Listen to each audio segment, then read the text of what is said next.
Well, sitting at home bored, we have just the guy to change that. Joe Breezy. Hell yeah, he is keeping us in the mix with this week's hottest events, and he's kicking things off and getting us tipsy. Where's the booze? It's my favorite kind of day. I should have brought, it's Wednesday, so wine, not Wednesday. Well, you didn't like that. We're going to declare that. I know you're like, way to go, pal. We're going to declare that starting next week. Okay, great. Okay, for sure. So, speaking of wine, even though they're eliminated from the playoffs, we're talking about the Preds this year, you can still raise the glass to our beloved friends, because here's your chance for the Nashville Predators Wine Festival and Tasting. Love it. It is finally here tomorrow night. They were on the show last week, so we couldn't be more excited about this. I mean, we're talking higher-end wines, beer, spirits, as well as food samplings from local restaurants, plus an extensive silent auction. And of course, this benefits the Preds Foundation, which we love.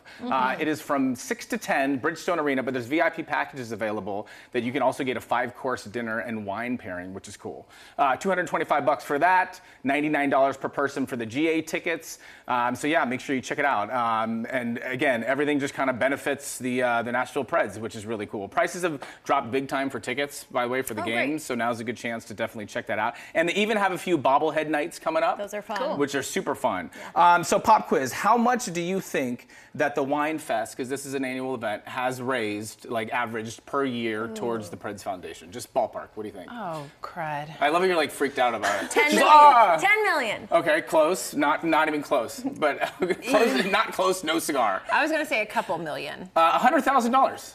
Every single year. So guess we're how shooting for 10 million. Okay. Guess how much the Preds Foundation has generated since 1998. Since they That's probably It's more like 24 million or of what we're 200 talking. million or something.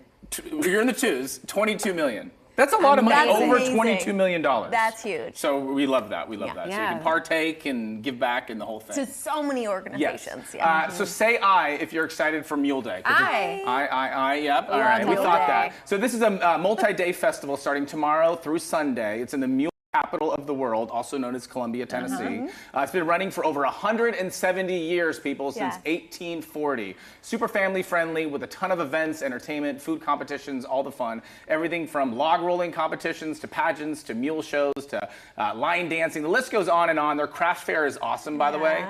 Danielle and I hosted the main stage a few years ago, and it is such a blast. Cool. So 2 thumbs up, 5 stars from the Breezies, I'm telling you. Me too. And yeah, and you got to check out this photo of the parade right here. There's this photo that I sent that's just, you can just see how many people just gather around that. But yeah, you can check out the video too, and everybody's just having a blast and just having a good time.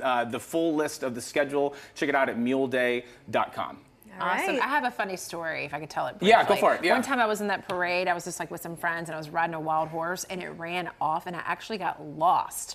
Oh my gosh. Disconnected from I would the freak. parade. That's why we go with mules, not horses. Right. I know. For Mule That would Day. freak me out. Eventually, I found my way back, but I was on my Good. own, and the horse like reared up and stomped on my phone and crushed it. It was a wild. Oh my God, now your wild phone. day.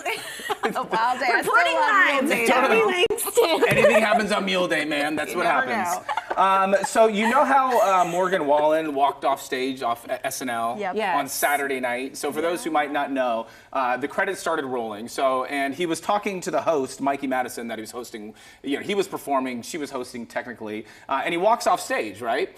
There's been a lot of chatter. Some people obviously did not like that. Then he takes to his social media, he posts a photo of his private plane and says, "Get me back to God's country." Or he says, "Get me to God's country," referring getting home, right? Like getting back to the South and all that. People took that the wrong way. People were fired up about it. Even SNL cast member Kenan Thompson said it was pretty odd. He mentioned that he thinks Morgan Wallen is a strange dude. He's not sure what goes through his mind and all that. However, top executives from SNL said that there is no bad blood there at all. And professional lip readers, because everybody was wondering what Morgan whispered to the host. Yeah. They said that he said that he had a wonderful time. He thanked her very much, and she said that she enjoyed chatting with him too.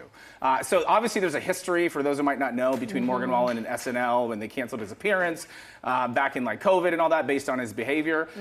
Do I personally think it was kind of a diss what he did. I think so a little bit. I think he was just over it. He wanted to get back to the South. He was not excited about being in New York on SNL. He was just kind of over it. Those are my kind of thing. That's my hot take on it. By the way, you can buy Get Me to God's Country merch. He did copyright that yesterday and started slanging it online. So you can buy Get Me to God's Country merch now. Maybe it was all a marketing ploy. Right? Oh, I know. What do you guys think? What's your opinion? I saw a meme that he has not been to a bar since his chair throwing incident. Smart. Yeah. I saw that on like Country Central Instagram just today. I thought, wow. Yeah. I got that. What do you guys These are think? the best. Do you guys think it was a diss? Do you think it was appropriate or inappropriate or just kind of a non-factor? I mean, I think he could do anything, and people are like, "Gosh, he's such a..." Right, he's a target. Yeah, they're looking for him to do something bad. But it was a little odd to walk just straight off, you know? Right. However, I think at the end of our show, we should start hugging each other. Yes. Totally. Chatting, Chatting, crying. go. We'll be right back. Are you gonna walk off?